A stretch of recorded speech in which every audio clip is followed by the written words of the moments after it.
name is Maryel. I am with the Pulitzer Center's education team. So the Pulitzer Center is a nonprofit journalism organization that supports journalists around the world who tell underreported stories. So they focus on underreported issues that don't get a lot of attention in the news or in the media, and that can be for a lot of different reasons.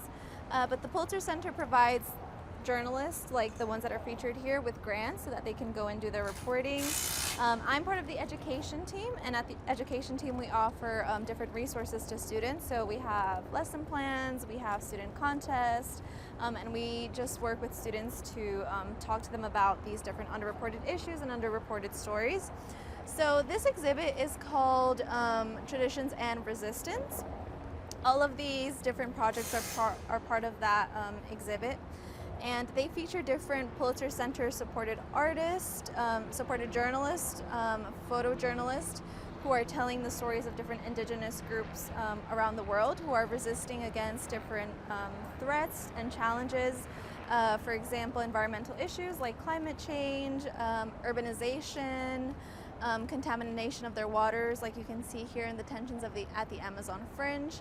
And I'll just talk a little bit about each of the projects.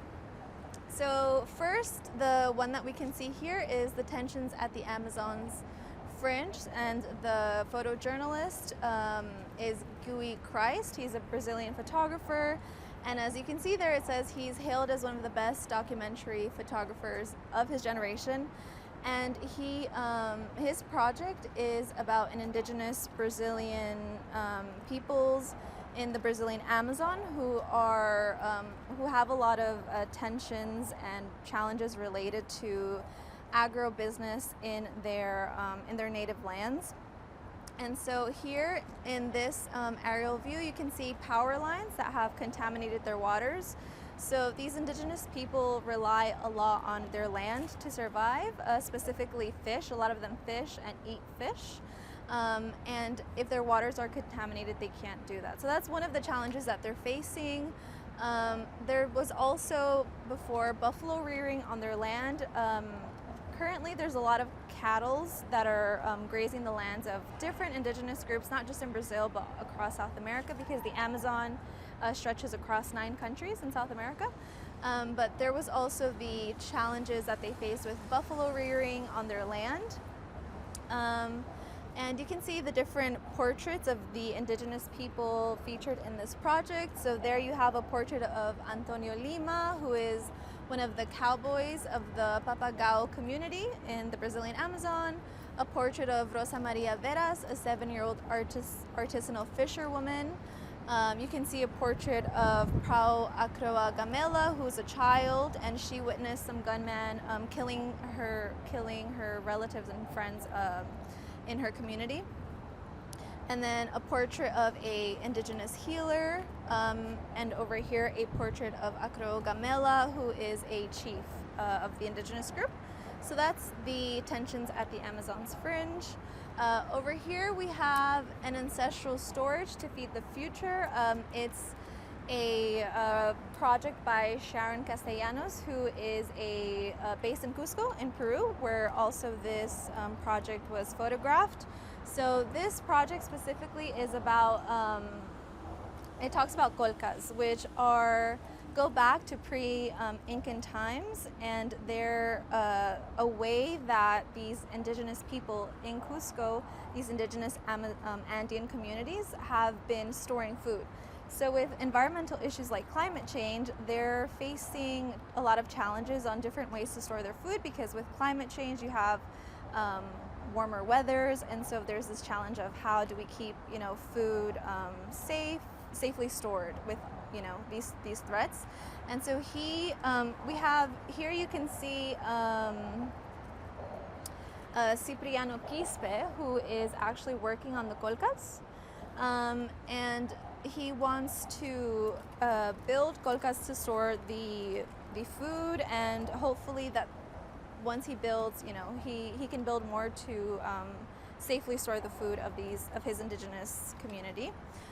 Here we have a project that was based in Iran that features a nomadic tribe, a nomadic Iranian tribe. It's photographed by Eniyat Asadi, who is an Iranian self-taught freelance photographer.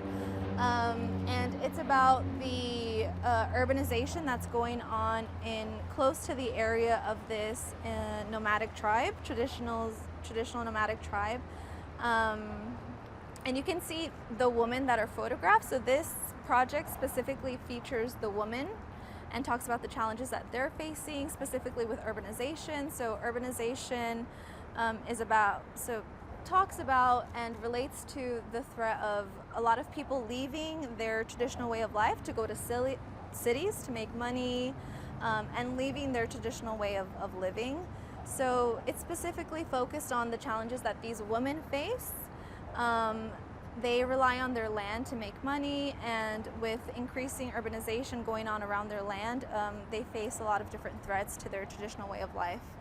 And you can see the different photographs of these women. So here you can see one of the women, Fatima, who she received a gun and a horse's saddle as a gift from her husband. She's featured there. You can see some of the kids right there. Here you can see other women who harvest the land for food. And yes, that's an eligibility for a happy tribe. And then we can go here, which this project is titled Bringing Anastasia Home. And the photographer is an Inupiaq photographer. So Inupiaq people are native to Alaska. And this project is based in Alaska, specifically the Kodiak Island of Alaska.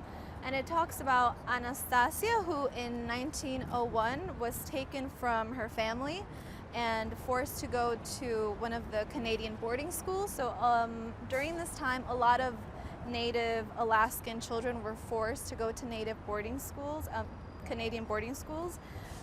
There, they had to stop speaking their native language, stop wearing their traditional clothing, cut their hair, and the environment was very grueling and not healthy. A lot of the kids died, and Anastasia actually died 3 years after from tuberculosis. And one of her great nephews so she was buried there in Canada.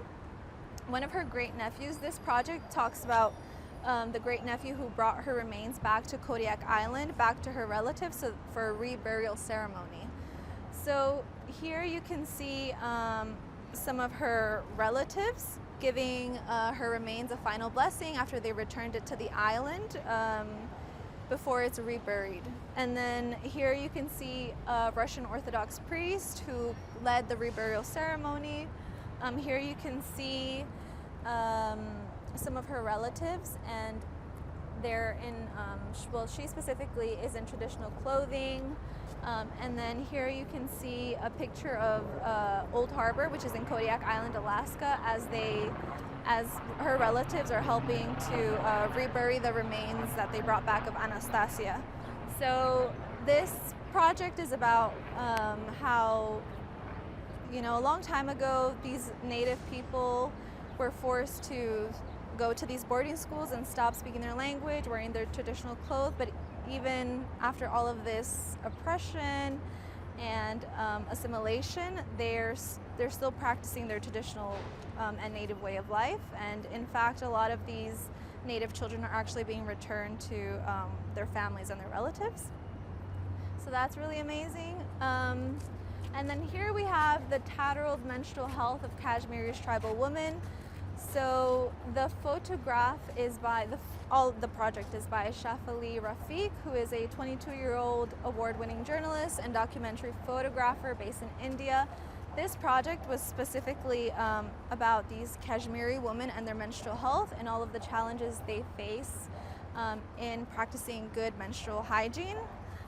They don't have a lot of support and attention from the government, and a lot of these women actually stopped going to school very, very young to work and to just help their families. So they don't know a lot about menstrual health and ways to stay healthy when it comes to hygiene. So you can see in this image, Razia, who is one of the women that was featured in this project, she's washing her menstrual cloth in a stream, and this is actually how a lot of these women wash their clothing. You can see here Razia again is in her tent.